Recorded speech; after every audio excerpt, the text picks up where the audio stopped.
বাংলাদেশের পরমাণু বিজ্ঞানীরা ওরা পারমাণবিক বোমা বানায় না, ওরা বাংলাদেশের খাবারের মান যাচাই করে। মানে আপনি একটু চিন্তা করে দেখেন, যে খাবারটা আমার কাছে আপনার কাছে আসতেছে, আমি আপনি যে খাবারটা খাচ্ছি সেটা কোনো সাধারণ মানুষ যাচাই বাছাই করতেছে না।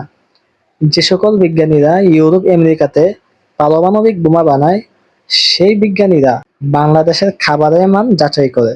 মানে একটা পারমাণবিক বোমা সমান সমান বাংলাদেশের খাবার। পারমাণবিক বোমা যে পরিমাণ ক্ষতিকর, সেম ক্ষতিকর বাংলাদেশের খাবারগুলো। তা না হলে তো, যে লোকটা পারমাণবিক বোমা গবেষণা করে সেই লোকটা বাংলাদেশের খাবার যাচাই করতেছে, তার মানে দুইটা সমান। পারমাণবিক বোমা যেই ক্ষতি করতে পারবে, বাংলাদেশের খাবার ঠিক ততটাই ক্ষতি করতে পারবে।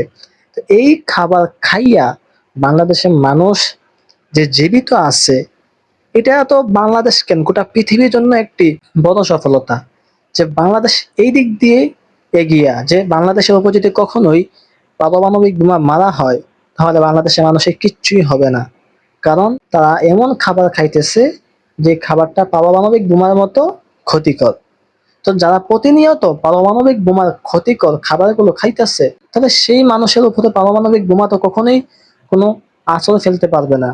তাহলে বাংলাদেশের মানুষের জন্য কোনো চিন্তা নাই। আমাদের পাশের বন্ধুদের যদি কখনোই বাংলাদেশে আক্রমণ করে, কিংবা এমন কোনো পরিস্থিতি হয় যে পারমাণবিক বোমা বাংলাদেশে মাইরা ফেলাইছে, তাহলে বাংলাদেশের মানুষের চিন্তার কোনো কারণ নেই, কারণ তাদের শরীরে পারমাণবিক বোমা কোনো প্রভাব ফেলতে পারবে না। এটা হলো বাংলাদেশের একটি পাওয়ার, এটা হলো চেতনার পাওয়ার, এটা হলো একাত্তরের পাওয়ার, এটা হলো গাড়ির পিছনে দৌড়ানো নেতা খেতাদের পাওয়ার।